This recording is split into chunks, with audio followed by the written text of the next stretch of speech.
গোঘাট থেকে 10 থেকে 12টি সংখ্যালঘু পরিবার তৃণমূল থেকে বিজেপিতে করলেন যোগদান।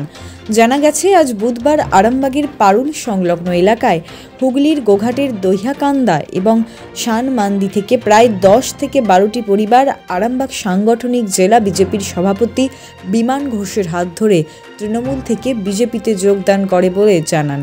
এ বিষয়ে তারা বলেন, তৃণমূলে অতৃষ্ট হয়ে তৃণমূলের যে কাজকর্ম দেখে খারাপ লেগেছে, তাই তারা বিজেপিতে যোগদান করেছেন। এ বিষয়ে কি জানাচ্ছেন তারা, বিস্তারিত দেখুন বেঙ্গল টুডের পর্দায়। বিধানসভার গোঘাট অঞ্চলের দহিয়াকান্দা থেকে আজকে 12 জন সংখ্যালঘু মানুষ এবং তাদের পরিবার সমেত কমপক্ষে 60 থেকে 70 জন আজ তৃণমূল থেকে বিজেপিতে জয়েন করলো বিমানদার হাত ধরে। भारत माता की वंदे मातरम, वंदे मातरम, वंदे मातरम, वंदे मातरम, भारत माता। এদের সঙ্গে আরও 50-60 জন আছে যারা এলাকায় আছে, আসতে পারেনি। আর কিছুজন এসছে এখানে, বাকিরা এলাকাতে জয়েনিং হবে। তো তৃণমূল কংগ্রেস সংখ্যালঘু সম্প্রদায়ের মানুষদের যে ভুল বুঝিয়ে রেখেছিল দীর্ঘদিন ধরে, আস্তে আস্তে তাদের ভুলটা ভাঙছে, ভেঙে তারা জাতীয়তাবাদী রাষ্ট্রবাদী চিন্তাভাবনায় দীক্ষিত হচ্ছে এবং দেশের উন্নয়নের বিকাশের কাজে আসছে। দাদা এখানে কেন?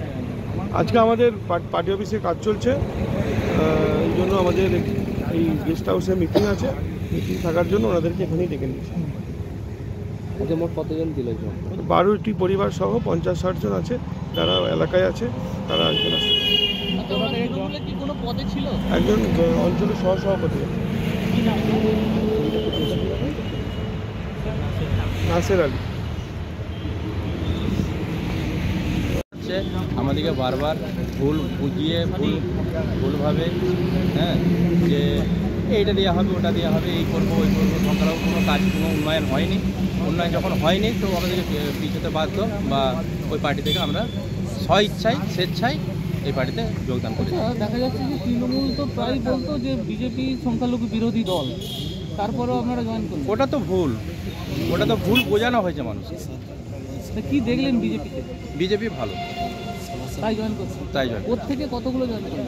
দহিয়াকান্দা থেকে 12 জন, আমাদের শানমান্দি থেকে 8 জন কিছু এসছে, 3 জন এসছি। আর দহিয়াকান্দার ওই এটা পুরোটাই আপনার 50-60টা ঘর আমাদের সাথে রয়েছে। কোন পার্টি করতেন? আগে তৃণমূল করতো। কোনো পদে ছিলেন? না, কর্মী। আপনার নাম? আমার নাম শেখ আব্দুল মালিক।